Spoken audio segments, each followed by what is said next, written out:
ಶನಿವಾರವೆಂದರೆ ಶನಿದೇವರ ವಾರವಾಗಿದೆ. ಈ ದಿನ ಶನಿದೇವರ ಪೂಜೆಯ ಜೊತೆಗೆ ವಿಶೇಷವಾಗಿ ಅವರ ಮಂತ್ರಗಳನ್ನು ಪಠಿಸುವುದರಿಂದ ಅವರ ಆಶೀರ್ವಾದದ ಜೊತೆಗೆ ಸಾಡೆ ಸಾತಿ ನಿವಾರಣೆ, ಜೀವನದಲ್ಲಿ ಅಡೆತಡೆಗಳು ಮತ್ತು ಸಮಸ್ಯೆಗಳು ದೂರವಾಗುತ್ತವೆ.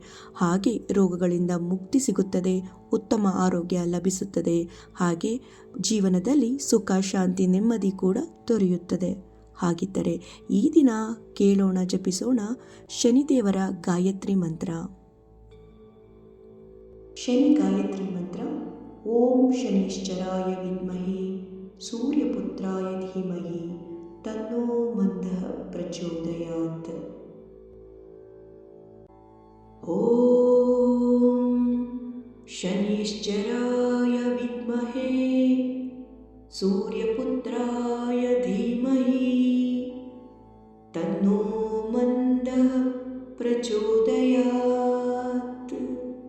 ಓಂ ಶನಿಶ್ಚರಾಯ ವಿದ್ಮಹೆ ಸೂರ್ಯಪುತ್ರಾಯ ಧೀಮಹಿ ತನ್ನೋ ಮಂದಃ ಪ್ರಚೋದಯಾತ್.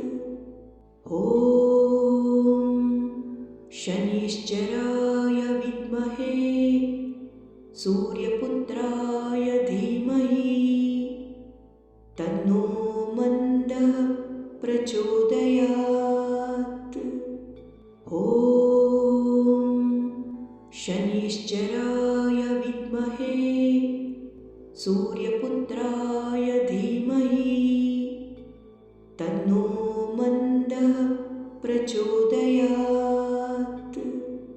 ಓಂ ಶನಿಶ್ಚರಾಯ ವಿದ್ಮಹೆ ಸೂರ್ಯಪುತ್ರಾಯ ಧೀಮಹಿ ತನ್ನೋ ಮಂದಃ ಪ್ರಚೋದಯಾತ್.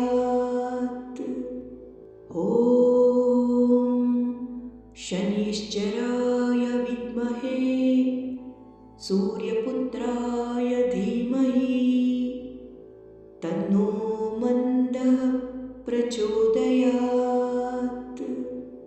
ಓಂ ಶನಿಶ್ಚರಾಯ ವಿದ್ಮಹೆ ಸೂರ್ಯಪುತ್ರಾಯ ಧೀಮಹಿ ತನ್ನೋ ಮಂದಃ ಪ್ರಚೋದಯಾತ್. ಓಂ ಶನಿಶ್ಚರಾಯ ವಿದ್ಮಹೆ ಸೂರ್ಯಪುತ್ರಾಯ ಧೀಮಹಿ ತನ್ನೋ ಮಂದಃ ಪ್ರಚೋದಯಾತ್. ಓಂ ಶನಿಶ್ಚರಾಯ ವಿದ್ಮಹೆ ಸೂರ್ಯಪುತ್ರಾಯ ಧೀಮಹಿ ತನ್ನೋ ಮಂದಃ ಪ್ರಚೋದಯಾತ್. ಓಂ ಶನಿಶ್ಚರಾಯ ವಿದ್ಮಹೆ ಸೂರ್ಯಪುತ್ರಾಯ ಧೀಮಹಿ ತನ್ನೋ ಮಂದಃ ಪ್ರಚೋದಯಾತ್.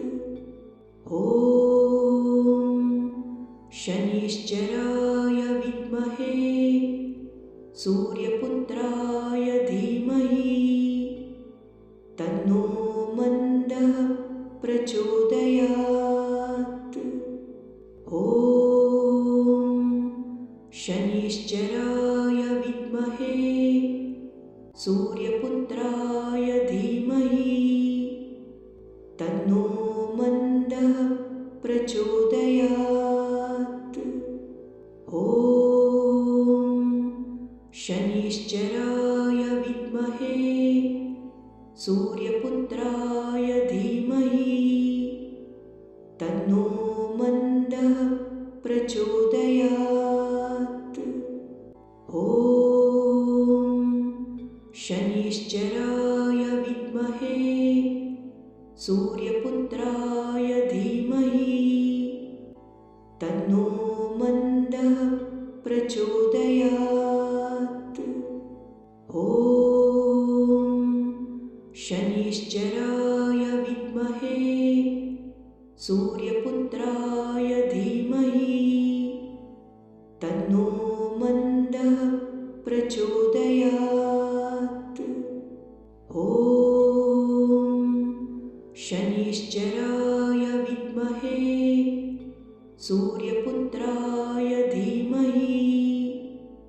तन्नो मन्दः प्रचोदयात्। ॐ शनिश्चराय विद्महे सूर्यपुत्राय धीमहि तन्नो मन्दः प्रचोदयात्। ॐ शनिश्चराय विद्महे सूर्यपुत्राय धीमहि तन्नो मन्दः प्रचोदयात्। ॐ शनिश्चराय विद्महे सूर्यपुत्राय धीमहि तन्नो मन्दः प्रचोदयात्। ॐ शनिश्चराय विद्महे सूर्यपुत्राय धीमहि तन्नो मन्दः प्रचोदयात्। ॐ शनिश्चराय विद्महे सूर्यपुत्राय धीमहि तन्नो मन्दः प्रचोदयात्। ॐ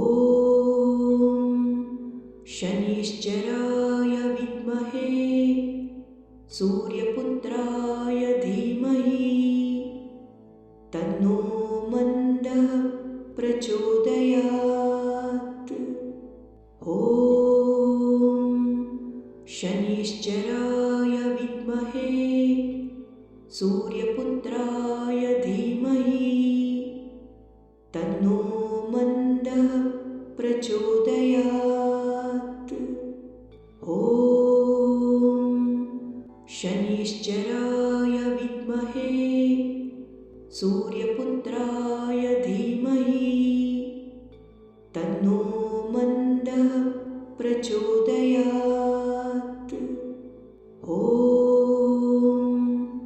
शनिश्चराय विद्महे सूर्यपुत्राय धीमहि तन्नो मन्दः प्रचोदयात्। ॐ शनिश्चराय विद्महे सूर्यपुत्राय धीमहि तन्नो मन्दः प्रचोदयात्। ॐ शनिश्चराय विद्महे सूर्यपुत्राय धीमहि तन्नो